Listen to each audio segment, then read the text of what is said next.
I am Subhashri, working as a Senior Inspector of Cooperative Societies in Mailaduri district. இப்போ ரீசெண்டாக நடந்து முடிச்ச group 2ல நான் செலக்ட் ஆகி ஆகஸ்ட் மந்தில் ஜாயின் பண்ணி அந்த போஸ்டிங் சூஸ் பண்ணியிருக்கேன். நான் கிட்டத்தட்ட ஒரு 1.5 இயர்ஸாக இந்த எக்ஸாமுக்கு ப்ரிப்பேர் பண்ணிட்டு இருந்தேன். எல்லாருக்கும் டிஎன்பிஎஸ்சி எப்படி ஒரு பெரிய கனவாக இருந்துச்சோ அதே மாதிரி தான் காலேஜ் முடிச்சதுக்கப்புறம் எனக்கு எதுவுமே தெரியாமல் நான் ஜாயின் பண்ணேன், படித்தேன். And I am in this stage. ஆனால் அந்த ஒரு பீரியட் ஆஃப் டைம் 2.5 இயர்ஸில் எனக்கு நான் கற்றுக்கிட்டது நிறையா, பாசிட்டிவ் நெகட்டிவ் அதெல்லாம் கற்றுக்கிட்டு ரொம்ப ஸ்ட்ரகிள் பண்ணி நான் இந்த பிளேஸ்க்கு வந்திருக்கேன். ஸோ இந்த செஷன் வந்து ஒரு சப்ஜெக்ட் வைஸாக போகாமல் study wise, preparation wise, division wise நான் என்னென்ன மெத்தட்ஸ் ஃபாலோ பண்ணேன், நான் என்னென்ன மிஸ்டேக்ஸ் பண்ணேன், எனக்கு எது ஒர்க் அவுட் ஆச்சு, அது உங்களுக்கும் ஒர்க் அவுட் ஆகுமா அப்படின்றதுக்காக நான் கொஞ்சம் டிப்ஸ் அண்ட் மெத்தட்ஸ் உங்களுக்கு நான் ஷேர் பண்ணுறேன். ஃபர்ஸ்ட் திங், வருஷம் எவ்வளவோ ஆஸ்பிரன்ஸ் வராங்க, படிக்கிறாங்க, போகிறாங்க. நிறைய பேர் வந்து காலேஜ் முடிச்சுட்டு இன்னொரு காலேஜ் மாதிரி இதை படிச்சுட்டு போகிறாங்க. கிட்டத்தட்ட ஒரு 25 lakhs 30 lakhs பீப்புள் வந்து எழுதும் போது ஒரு 10:1 மெம்பர்ஸ் தான் வந்து ஆக்சுவலாக என்ன படிக்கிறாங்க அதுக்கான எஃபர்ட் போட்டு கரெக்டாக ஃபீல்டுக்குள்ளே வந்து உட்காடுறாங்க. அப்போ அந்த 1%, அந்த 100ல் 1% மெம்பர்ஸ் மட்டும் என்ன பண்ணுறாங்க, அவங்கக்கிட்ட அப்படி என்ன ஸ்பெஷல் இருக்குது, அந்த ஸ்ட்ராட்டஜியை நம்ம கரெக்டாக நம்ம பார்த்துட்டோன்னா, அவங்க போடுற எஃபர்ட் நம்ம கரெக்டாக நம்ம தெரிஞ்சுக்கிட்டோன்னா நம்மளும் அந்த ஒரு மாதிரி கவர்மெண்ட் ஆஃபீஸில் நம்ம வந்து உட்காந்துடலாம். First one, social media. Social media அப்படின்றது ப்ரிப்பரேஷனுக்கு ரொம்ப ரொம்ப ரொம்ப ஒரு ஹெல்ப் பண்ணுற ஒரு விஷயம். எய்ம் டிஎன் சேனல் இருக்குது. நான் அதில் நிறைய கரண்ட் அஃபேர்ஸ் பார்த்துருக்கேன். அவங்களோட கிளாஸஸ் நான் நிறைய யூடியூப்பில் பார்த்து நான் நிறைய கற்றுருந்துருக்கேன். இப்போ கூட கியூஆர் செஷன் ஒன்று போயிட்டு இருக்கு கரண்ட் அஃபேர்ஸ்க்கு. அது ஒரு ரொம்ப ஹெல்ப்ஃபுல்லான ஒரு செஷனாக இருக்குது. இப்போ ஒரு டாபிக் பர்டிகுலராக எடுத்துட்டோம், ஹிஸ்ட்ரி, எக்கனாமிக்ஸ் எடுத்துக்கிட்டோன்னா நீங்கள் கிளாஸ் போகிறீங்களோ இல்லையோ, பட் நீங்கள் யூடியூப் சேனல்ஸ் மூலமாக நீங்கள் நிறைய தெரிஞ்சுக்கலாம். ஓகே, சோஷியல் மீடியாஸ் வந்து நிறைய கிரேட்டாக இன்ஃப்ளூயன்ஸ் பண்ணுற ஒரு பிளாட்ஃபார்மாக எல்லாத்துலையும் இருந்துகிட்டு இருக்கு. But at the same time social media can ruin one person's life. அதுவும் உங்கள் கையில் தான் இருக்குது. சில பர்டிகுலர் விஷயம், வாட்ஸ்அப்பாக இருக்கட்டும், யூடியூபாக இருக்கட்டும், ஓகே அந்த ஒரு பர்டிகுலர் ஆப்ஸ் வந்து சோஷியல் மீடியாவில் ரொம்ப நமக்கு ஸ்டடீஸ்க்கு ஹெல்ப்ஃபுல்லாக இருக்குது. பட் அதை தவிர்த்து டெலகிராம், இன்ஸ்டாகிராம் இந்த மாதிரி ஆப்ஸ்லையுமே வந்துட்டு ஸ்டடி மெட்டீரியல்ஸ் கொடுக்குறாங்க, போகிறாங்க, வராங்க. ஆனால் அது உங்களுக்கு தேவையா, அந்த ஆப்ஸை நீங்கள் யூஸ் பண்ணணுமா அப்படிங்கிறத நீங்கள் தான் டிசைட் பண்ணணும். நீங்கள் படிக்கிற time 1 year or 2 year or 3 years, அந்த பர்டிகுலர் டைம் மட்டும் தான் உங்கள் லைஃப்பில் ரொம்ப முக்கியமான டைம்.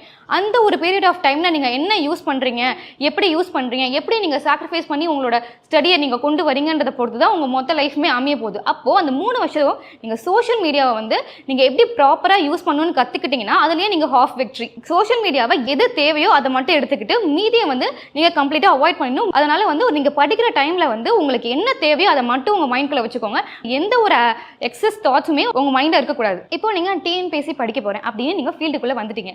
நெக்ஸ்ட் நீங்கள் என்ன பண்ண போறீங்கன்னா, நீங்க செல்ஃபா ப்ரிப்பேர் பண்ண போறீங்களா இல்ல ஒரு கோச்சிங் சென்டர் போக போறீங்களா அப்படிங்கறத நீங்க டிசைட் பண்ணணும். இது என்ன கேட்டீங்கன்னா, இது கம்ப்ளீட்லி யோர் சாய்ஸ். ஓகே, நீங்க செல்ஃபா ப்ரிப்பேர் பண்றதுனா பண்ணலாம், கோச்சிங் சென்டர் போனாலும் போகலாம். பட் என்னோட பர்சனல் சாய்ஸ் கேட்டீங்கன்னா, ஃபர்ஸ்ட் நீங்க ஒரு டியூட்டர் கிட்ட போயிட்டு என்ன படிக்க போறோம், என்ன சிலபஸ், என்ன யூனிட்ஸ் இருக்கு, அதில் நம்ம என்ன பண்ண போறோன்றதை நம்ம கட் அண்ட் ரைட்டா தெரிஞ்சுக்கிட்டு அதுக்கப்புறம் நீங்க செல்ஃப் ப்ரிப்பரேஷன் பண்ணலாம். இல்ல நீங்க கம்ப்ளீட்டா ஒரு அகாடமியை டிபெண்ட் பண்ணி அவங்க என்ன சொல்றாங்க அப்படின்றத பர்ஃபெக்ட்டா நீங்க ஃபாலோ பண்ணி டெஸ்ட் சீரிஸ்ல இருந்து எல்லாமே ஃபாலோ பண்ணீங்கன்னா either you can win that way. First விஷயம் சிலபஸ். சிலபஸை யார் ப்ராப்பராக ஒருத்தவங்க டீகோட் பண்ணுறாங்களோ அவங்க நெக்ஸ்ட் நம்ம என்ன படிக்க போகிறோம், டிஎன்பிஎஸ்சி என்ன மாதிரி கொஷின்ஸ் கேட்பாங்க, அந்த சிலபஸ் நீங்கள் என்ன சிலபஸில் இருக்கோ அதுலேருந்து தான் டிஎன்பிஎஸ்சி கொஷின் செட் பண்ணுவாங்க. ஸோ நீங்கள் ப்ராப்பராக நீங்கள் சிலபஸ் அண்டர்ஸ்டாண்ட் பண்ணிக்கிட்டாலே நீங்கள் எவ்வளோ மெட்டீரியல்ஸ் உங்களை சுற்றி இருந்தாலும் அதில் நீங்கள் சிலபஸ் வைஸ் நீங்கள் என்ன படிக்கணுன்றது ஆட்டோமேட்டிக்காக உங்களுக்கு தெரிஞ்சிடும். நிறைய பேர் 2 years 3 years படிப்பாங்க, ஆனால் சிலபஸ் குரூப் 2 குரூப் 4 சிலபஸ் என்னன்னா ப்ராப்பராக உங்களுக்கு சொல்ல தெரியாது. அந்த மாதிரிலாம் நீங்கள் இருந்தீங்கன்னா தயவு செஞ்சு வேண்டாம். ஃபர்ஸ்ட் விஷயம் சிலபஸ். நீங்கள் உள்ளே வந்துட்டிங்கனாலே first group 2 group 4 group 1 whatever maybe சிலபஸை நீங்கள் பிரிண்ட் எடுத்து ஃபர்ஸ்ட் ரூமில் ஒட்டிக்கணும். டெய்லியும் இந்த சிலபஸை நீங்கள் பார்க்கணும். ஃபர்ஸ்ட் டு லாஸ்ட் 10 யூனிட்ஸ் வரைக்கும் நீங்கள் சிலபஸை நல்லா ரீட் பண்ணணும். ஒவ்வொரு சிலபஸ் கீழேயும் ஒவ்வொரு சப் யூனிட்ஸ் இருக்கும். எல்லாத்தையும் நீங்கள் ப்ராப்பராக டெய்லியும் ரீட் பண்ணிட்டே வந்தீங்கன்னா, ஃபார் எக்ஸாம்பிள் நான் அது எப்படி ஹெல்ப் ஆகும்னு சொல்கிறேன். சப்போஸ் நீங்கள் ஒரு நியூஸ் பேப்பர் எடுக்கிறீங்க, அதில் ஏதோ ஒரு சோஷியல் இஷ்யூ வருது. நீங்கள் அதை பார்த்த உடனேவே ஓகே நம்ம சிலபஸில் இந்த டாப்பிக்கில் இதில் நம்ம இந்த சோஷியல் இஷ்யூ இன்க்ளூட் ஆகும் அப்படின்றது வந்து உங்களுக்கு மெயின்ஸ் எழுதும் போது ரொம்ப ஹெல்ப்ஃபுல்லாக இருக்கும். ஸோ சிலபஸ் வந்துட்டு ஃபர்ஸ்ட் சிலபஸ் மெயின். சிலபஸை நீங்கள் நல்லா தரவு பண்ணிக்கோங்க. டெய்லியுமே மார்னிங் எழுந்து நீங்கள் சிலபஸை 1 time ரீட் பண்ணுங்க, தப்பு கிடையாது. சிலபஸில் 10 யூனிட்ஸை ஃபர்ஸ்ட் டீகோட் பண்ணணும். டீகோட் பண்ணிட்டு ஃபர்ஸ்ட் ஒவ்வொரு யூனிட்க்கும் ஒவ்வொரு நோட் போட்டுக்கோங்க. இப்போ ஃபர்ஸ்ட் யூனிட் எடுக்கிறீங்க. ஃபர்ஸ்ட் யூனிட் எடுத்ததுக்கப்புறம் இதை நீங்கள் கிளாஸ் அட்டெண்ட் பண்ணுறதா இருக்கட்டும், இல்லை யூடியூப் சேனல்ஸ் பார்த்து கற்றுக்கிறதா இருக்கட்டும், ஃபர்ஸ்ட் அந்த யூனிட்ல இருக்கிற ஒவ்வொரு செக்ஷனுக்கும் நீங்கள் நோட்ஸ் தனியாக எடுக்கணும். சில பேருக்கு நோட்ஸ் வந்து கரெக்டாக எடுக்க தெரியாது. ஒரு புக் எடுப்பாங்க, அதில் இருக்கிறத அப்படியே எடுத்து திரும்பி எழுதிட்டு நோட்ஸ்னு சொல்லுவாங்க, அது வேஸ்ட். ஓகே, ஒரு பேஜ் இருக்கு, அதில் நீங்கள் ஒரு 10-15 பாயிண்ட் நீங்கள் அப்படியே நோட்ஸ் எழுதணும். நீங்கள் நெக்ஸ்ட் அந்த ஒரு நோட்ஸை பார்க்கும் போது அந்த பேஜே உங்களுக்கு ஞாபகம் வரணும். அப்படி தான் நீங்கள் நோட்ஸ் எடுக்கணும். நோட்ஸ் எடுத்ததுக்கு அப்புறமா you should recognise your weakness area. சில பேருக்கு வந்து ஆப்டிடியூட் கஷ்டமாக இருக்கும், சில பேருக்கு என்னன்னாலும் ஹிஸ்ட்ரியில் அந்த இயர்ஸ் எல்லாம் ஞாபகம் வச்சுக்க முடியாது. அதே மாதிரி உங்களுக்கான வீக்னஸை நீங்கள் ஃபஸ்ட்டு ஃபைண்ட் அவுட் பண்ணணும். ஒரு நாளைக்கு நீங்கள் டைம் டேபிளை நீங்கள் செட் பண்ணுறீங்கன்னா அதில் ஃபஸ்ட்டு விஷயம் உங்களுக்கு எது வீக்னஸாக இருக்கோ அந்த ஒரு சப்ஜெக்ட்டுக்கு வந்து நீங்கள் அதிகமாக வந்து டைம் ஸ்பெண்ட் பண்ணணும். ஃபார் எக்ஸாம்பிள் சில பேருக்கு மேக்ஸ் வராது, அப்படி பார்த்தீங்கன்னா ஈவினிங் நீங்கள் எடுக்கிறீங்க அப்படின்னா ஒரு 2 to 3 hours வந்து நீங்கள் கம்ப்ளீட்டாக நீங்கள் மேக்ஸ்க்கு செட் பண்ணலாம். இல்லை உங்களுக்கு எது வீக்னஸ் ஏரியாவாக இருக்கோ அதை நீங்கள் அகைன் அண்ட் அகைன் ரிவைஸ் பண்ணணும். அப்போ தான் அது வந்து உங்களுக்கு பாயிண்ட்ஸ் வந்து ஏற்றி கொடுக்கும். ஏன்னா டிஎன்பிஎஸ்சியை பொறுத்த வரைக்கும் 10 யூனிட்ஸ் இருக்குன்னா நீங்கள் எந்த ஒரு யூனிட்டோ 2 யூனிட்டோ கண்டிப்பாக ஸ்கிப் பண்ண முடியாது. நிறைய பேர் அதை சொல்லுவாங்க, கண்டிப்பாக கிடையாது. நீங்கள் உங்கள் 10 யூனிட்ஸ் இருக்குன்னா நீங்கள் 10 யூனிட்ஸுமே கம்ப்ளீட்டாக படித்து எது அதில் இம்பார்ட்டன்ட் யூனிட்டோ அதுக்கு ரொம்ப இம்பார்ட்டன்ஸ் தரணும். பட் மீதி இருக்கிற யூனிட்ஸையும் நீங்கள் படிச்சு தாங்கணும். ஏன்னா இப்போ இருக்கிற காம்படிஷனில் எந்த யூனிட்டுமே நீங்கள் ஒமிட் பண்ண முடியாது. நீங்கள் எதை நீங்கள் ஒமிட் பண்ணுறீங்களோ அதுலேருந்து கொஸ்டின்ஸ் உங்களுக்கு ஈஸியாக வந்துச்சுன்னா உங்களுக்கு அது ரொம்ப கட் ஆஃபில் இம்பாக்ட் பண்ணும். நெக்ஸ்ட் வந்து ப்ராப்பராக ஒரு டைம் டேபிள் நீங்கள் எப்படி போகிறது அப்படின்னு பார்க்கணும். ஏன்னா நீங்கள் டைம் டேபிளை நீங்கள் கம்ப்ளீட்டாக கரெக்டாக போட்டு வச்சுட்டிங்கனாலே நீங்கள் வந்து பாதி சக்ஸஸ்ஃபுல் தான். ஏன்னா இங்கே நிறைய பேருக்கு வந்து நம்ம ஒரு நாளைக்கு என்ன பிளான் பண்ணுறோம், ஒரு மந்த்துக்கான பிளான் இல்லாமல் தான் நிறைய பேருக்கு அந்த ஒரு வெற்றின்றது தள்ளி போகுது. நீங்கள் நீங்கள் எப்படி பிளான் போடணும்னா ஒரு நாளைக்கான டைம் டேபிள் போடணும், ஒரு வீக்குக்கான டைம் டேபிள் போடணும், ஒரு மந்த்துக்கான டைம் டேபிள் போடணும், எக்ஸாமுக்கு முன்னாடி இருக்க லாஸ்ட் மந்த் ஒரு கம்ப்ளீட்டாக ஒரு ரிவிஷன் டைம் டேபிள் போடணும். நீங்கள் பர்ஃபெக்டாக போட்டு வச்சுன்னா 100% கம்ப்ளீட்டாக உங்களால் ஃபாலோ பண்ண முடியாது. பட் அட்லீஸ்ட் ஒரு 90% அதை ஃபாலோ பண்ணிங்கன்னா you can easily win. Time table போடுறது வந்து ஃபஸ்ட்டு விஷயம் நீங்கள் ப்ராக்டிக்கலாக போடணும். ஒரு நாளைக்கு நான் 10 லெசன் முடிக்கிறேன், 20 லெசன் முடிக்கிறேன் அப்படின்னா நீங்கள் டைம் டேபிள் போடுறதுக்கு வேணால் நல்லா இருக்குமே தவிர யூ கேன் அது வந்து இம்ப்ராக்டிக்கல். ஸோ ஒரு நாளைக்கு உங்களோட கெப்பாசிட்டி என்ன, நீங்கள் மற்றவங்கள்ட்ட இதுக்கு கேட்கணும்னு அவசியமே கிடையாது. உங்களோட கெப்பாசிட்டி என்ன, உங்களோட வீக்னஸ் ஏரியா எது, உங்களோட ஸ்ட்ராங் ஏரியா எது. இப்போ சப்போஸ் சில பேருக்கு ஹிஸ்ட்ரி வந்து ரொம்ப நல்லா வரும், அப்போ வந்து மற்றவங்க வந்து அந்த ஹிஸ்ட்ரிக்கு 2 hours டைம் ஸ்பெண்ட் பண்ணுறாங்கன்னா நீங்கள் அதே டைம் ஸ்பெண்ட் பண்ண அவசியம் கிடையாது. நீங்கள் அதுக்கு ஒரு 1 hour டைம் ஸ்பெண்ட் பண்ணிக்கலாம். சில பேருக்கு வந்து மேக்ஸ் வந்துட்டு ரொம்ப ஈஸியாக வரும், அவங்க வந்து அதை படிக்கவே மாட்டாங்க. அதே மாதிரி நீங்கள் இருக்கணும்னா கிடையாது. உங்களுக்கு மேக்ஸ் வராதுன்னா அதுக்கு நீங்கள் அதிகமான டைம் ஸ்பெண்ட் பண்ணணும்.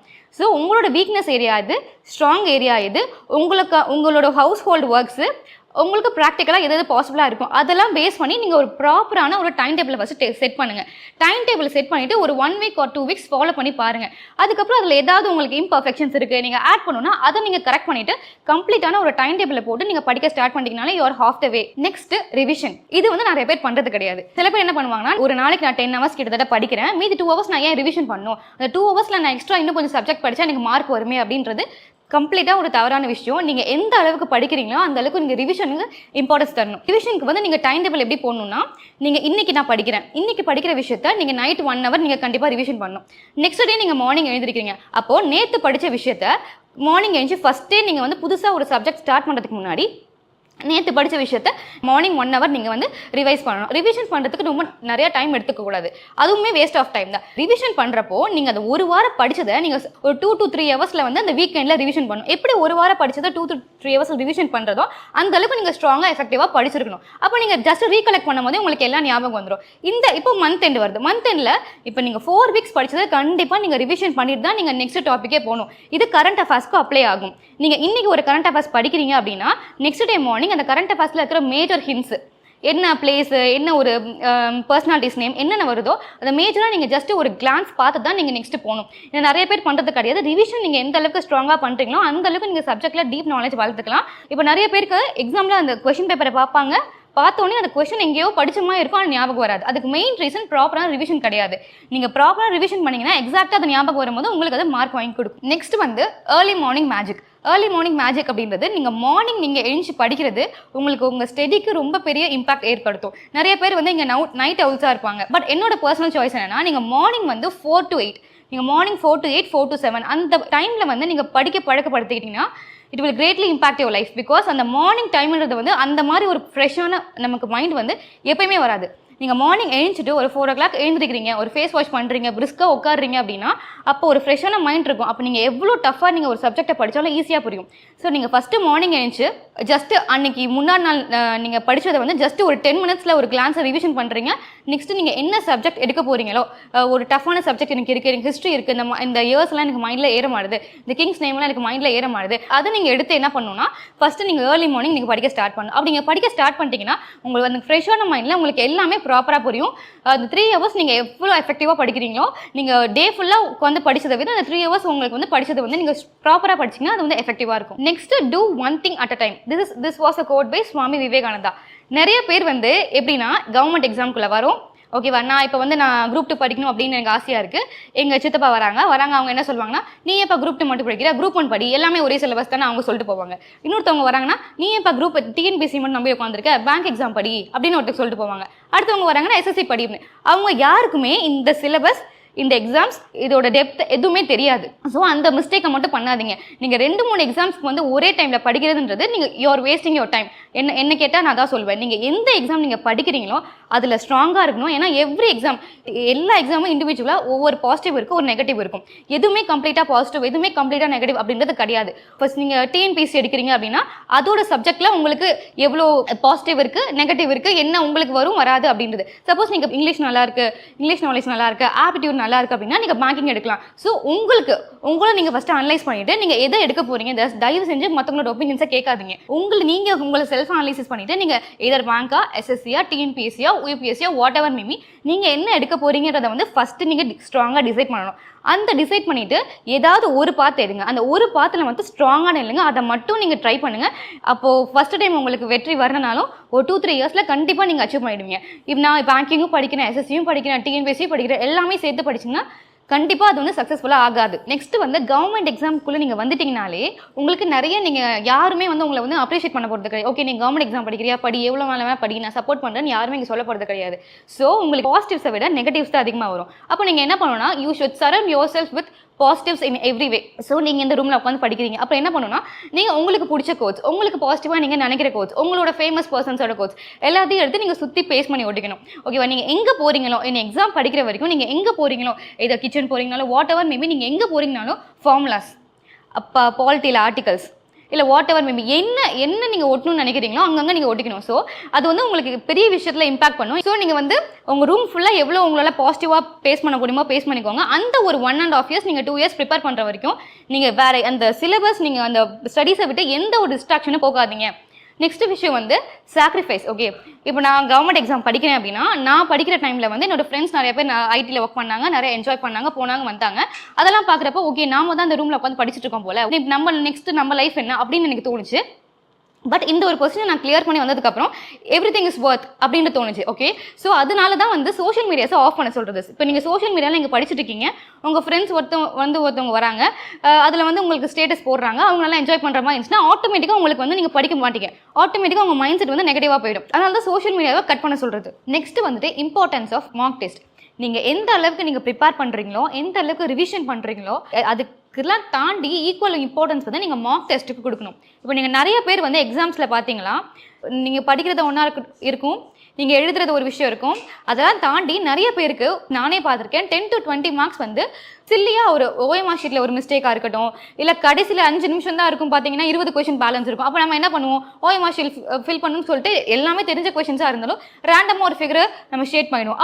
அப்போ உங்களுக்கு நிறைய மார்க்ஸ் போகும். ஸோ இந்த மாதிரி 10 to 20 மார்க்ஸ் போகிற நிறைய பேர் நான் பார்த்துருக்கேன். இதுக்கு எல்லாத்துக்கும் ரீசன் வந்து அவங்க மார்க் டெஸ்ட்டை அட்டன் பண்ணுறது கிடையாது.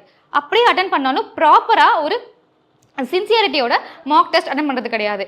இப்போ நம்ம ஒரு மார்க் டெஸ்ட் அட்டன் பண்ணுறோம், ஒரு கிளாஸ்லையோ வீட்லையோ நம்ம ஒரு மார்க் டெஸ்ட் அட்டன் பண்ணுறோன்னா, அந்த 3 hours வந்து நம்ம எக்ஸாம் ஹாலில் நம்ம எப்படி அட்டன் பண்ணுறோமோ அதே மாதிரி ஒரு டெடிகேஷனோட நம்ம அந்த மார்க் டெஸ்ட் அட்டன் பண்ணணும். அட்டன் பண்ணி முடிச்சதுக்கப்புறம் உங்களுக்கு கரெக்ஷன் பண்ணி வந்தாலும் சரி, நீங்கள் செல்ஃப் கரெக்ஷன் பண்ணதா இருந்தாலும் சரி, நீங்கள் ஒரு தனியாக நோட் போட்டுட்டு என்னென்ன மிஸ்டேக் வருது, அந்த 1 hourல நம்ம எப்படிலாம் டைம் கீப் அப் பண்ணால் நம்ம கரெக்டாக இருக்கும் நமக்கு மெயின் எக்ஸாமில், அந்த மிஸ்டேக்ஸ் எல்லாத்தையும் நீங்கள் எழுதி வச்சுட்டு நீங்கள் ஆன் த ஹோல், இப்போ நீங்கள் ஃபர்ஸ்ட் ஒரு மார்க் டெஸ்ட் அட்டன் பண்ணுறீங்க, அதில் உங்களுக்கு ஒரு 4 to 5 மிஸ்டேக்ஸ் வருது, அதை நீங்கள் நெக்ஸ்ட் மார்க் டெஸ்ட்டில் கரெக்ட் பண்ண போகிறீங்க.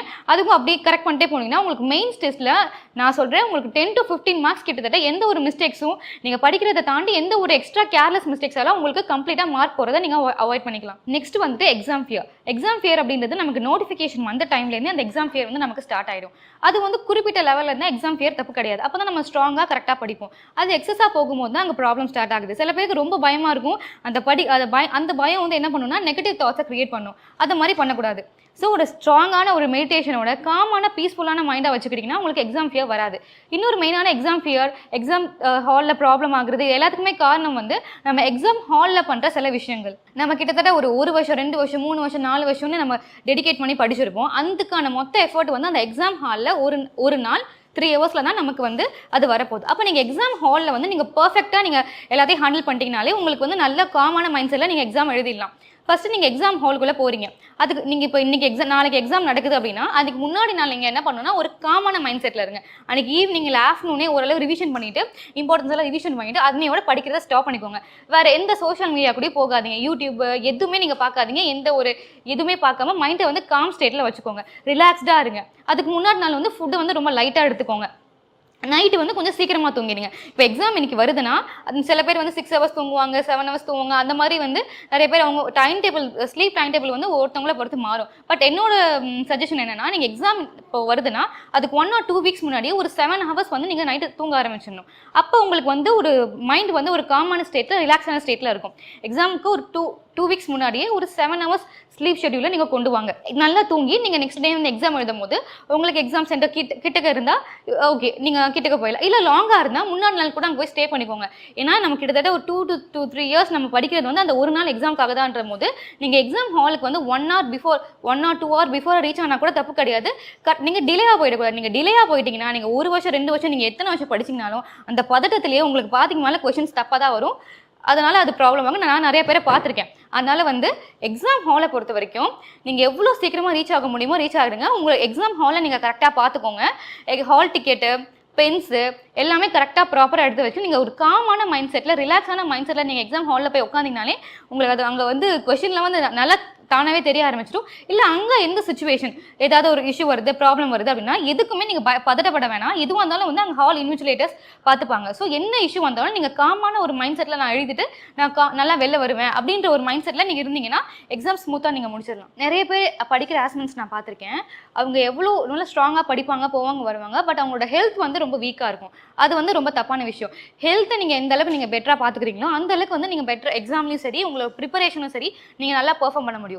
பிரெயின் ஹெல்த்தாக இருக்கட்டும், ஃபிசிக்கல் ஹெல்த்தாக இருக்கட்டும், நீங்கள் நல்ல ஹெல்த்தை நீங்கள் பார்த்துக்கிட்டீங்கனாலே உங்களோட ஸ்டடி வந்து இன்னும் பூஸ்ட் ஆகும். ஃபார் எக்ஸாம்பிள் நீங்கள் இப்போ ஃபிசிக்கல் ஹெல்த்தை பொறுத்த வரைக்கும் டெய்லி ஏதாவது ஒரு சின்ன ஃபிசிக்கல் ஆக்டிவிட்டி நீங்கள் வச்சுக்கலாம். நீங்கள் படிக்கிறீங்க, ஃபுல் டே உட்காந்து படிக்கிறீங்கன்னா ஒரு சின்ன ஒரு physical activity can boost your mental health. Next வந்துட்டு நீங்கள் சாப்பிட்ற ஃபுட்ஸ் வந்து நீங்கள் ரொம்ப நீங்கள் ப்ரிப்பரேஷன் டைமில் ரொம்ப இம்பார்ட்டன்ஸ் கொடுக்கணும். ஆயிலி ஃபுட்ஸ், ஜங்க் ஃபுட்ஸ் இது எல்லாத்தையும் நீங்கள் அவாய்ட் பண்ணுங்க. இது வந்து உங்கள் மெமரியை வந்து பாதிக்கும். ஸோ அதுக்கு பதிலாக antioxidants rich food, dark chocolate இந்த மாதிரி நீங்கள் வந்து நீங்கள் எடுத்துக்கும் போது அது வந்து உங்கள் மெமரியை வந்து இன்னும் பூஸ்ட் பண்ணும். அதுவும் இல்லாமல் உங்கள் நெகட்டிவ் பீப்பிளை வந்து நீங்கள் கம்ப்ளீட்டாக அவாய்ட் பண்ணிக்கோங்க. லைக் இப்போ உங்களுக்கு நீங்கள் ஒரு வெட்டிங் வருது, அங்கே போனீங்க, உங்களுக்கு பாசிட்டிவாக இருக்குன்னா யூ கேன் கோ. ஒரு நாள் ஒரு ஹாஃப் டே நீங்கள் போயிட்டு வரலாம், தப்பு கிடையாது. பட் அங்கே நீங்கள் போகிறீங்க, அந்த ஒரு ஒகேஷன் வந்து உங்களை நெகட்டிவ் ஆகும், 4 பேர் கேட்பாங்க அப்படின்னா you can avoid such situations. எவ்வளோ நீங்கள் நெகட்டிவிட்டிஸ் அவாய்ட் பண்ண முடியும் அந்த அளவுக்கு நீங்கள் நெகட்டிவிட்டிஸ் அவாய்ட் பண்ணிவிட்டு உங்களோட சரௌண்டிங்ஸை ஃபுல்லாக நீங்கள் ஒரு பாசிட்டிவாக வச்சுக்கோங்க. அப்போயே உங்களுக்கு மென்டல் ஹெல்த் நல்லாயிருக்கும். எக்ஸ்டர்னலாக ஒரு ஃபியர் வந்து உங்களுக்கு வராது. ஸோ நீங்கள் ஃபிசிக்கல் ஹெல்த்து, மென்டல் ஹெல்த் ரெண்டுமே வந்து எக்ஸாம் டைமில் படிக்கிறதுக்கும் சரி, நீங்கள் எக்ஸாம் ஹாலில் போய் அட்டென்ட் பண்ணுறதுக்கும் சரி ரொம்ப ரொம்ப importance. Finally self confidence is the key. Okay, நீங்கள் எத்தனை வருஷம் வேணால் படிக்கலாம். It can be your first attempt, second attempt, 7th attempt, whatever maybe, அதெல்லாம் தப்பு கிடையாது. நீங்கள் ஃபர்ஸ்ட் அட்டெம்ப்ட்ல நீங்கள் படிக்கிறீங்க, அப்போ உங்களால் கிளியர் பண்ண முடியலன்னா நீங்கள் நெக்ஸ்ட் அட்டெம்ப்ட்ல என்ன பண்ணணும்னா நீங்கள் ஃபர்ஸ்ட் அட்டெம்ப்ட்ல பண்ணுற மிஸ்டேக்ஸ் எதுவுமே ரிப்பீட் ஆகாமல் இருந்தாலே அதுவே ஒரு சக்ஸஸ். எல்லாருக்குமே எல்லாரோட பாயிண்ட் ஆஃப் டைம் வந்து வேற. அவங்க ஃபர்ஸ்ட் அட்டெம்ப்ட்ல கிளியர் பண்ணுறாங்க, நாம கிளியர் பண்ணலையே அப்படின்ற ஒரு கம்பாரிசனே வேணாம். நீங்கள் ஒவ்வொரு அட்டம் பண்ணும்போதும் நீங்கள் உங்களுக்கு செல்ஃப் இம்ப்ரூவ்மெண்ட் இருக்கா, அதுதான் மெயின் விஷயம். நீங்கள் எத்தனை தடவை படித்தாலும் சரி, போனாலும் சரி, நீங்கள் விடாமுயற்சியாக நீங்கள் படிச்சுக்கிட்டே இருந்தீங்கன்னா கண்டிப்பாக யூ ஷல் அட்டைன் சக்ஸஸ். இப்போ எய்ம் டு